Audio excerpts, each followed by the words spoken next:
To South Florida now, and we're learning that the plane that carried the latest Ebola patient may have also flown to South Florida. CBS 4's Brian Andrews is live at Fort Lauderdale Hollywood International Airport with more. Brian. Well, Rick, according to Flight Tracker, that actual aircraft, an Airbus, did stop off in Fort Lauderdale. It's one leg removed from when the aircraft dropped off the sick nurse in Dallas, but nonetheless, this plane was actually in use for 5 other stops before Frontier pulled it out of service. Anything to be worried about? We asked the Florida Department of Health.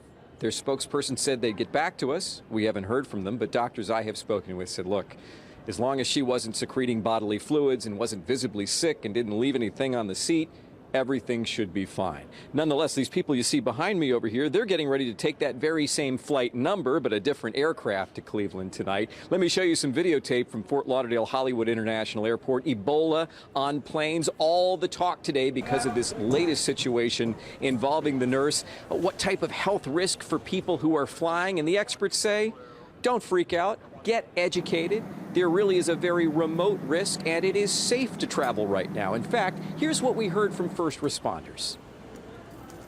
No reason to panic. Education, CDC website, look at the recommendations, look at the different diseases. They're all listed and what your precautions that you should take. And traveling with kids, that's got to be another thing because the little kids are sticking their hands and climbing all over the place. What would you recommend to parents flying with their kids? Keep an eye on your children. Keep an eye on where they're putting their hands. Don't let them stick their hands underneath the seats or underneath the armrests.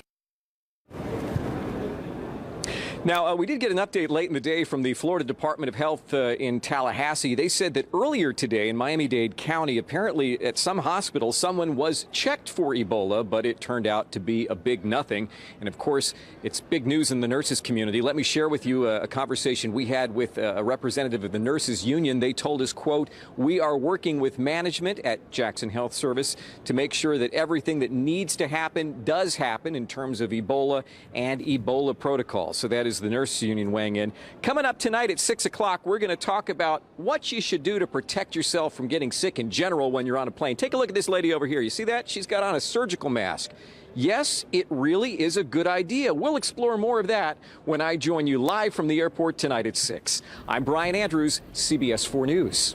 Brian, thank you very much. President Obama has been meeting with his cabinet. The topic, Ebola. We're expecting his comments any moment now. We'll bring them to you as soon as we get them. Stay with CBS 4 News on air and online for continuing coverage on Ebola in the United States.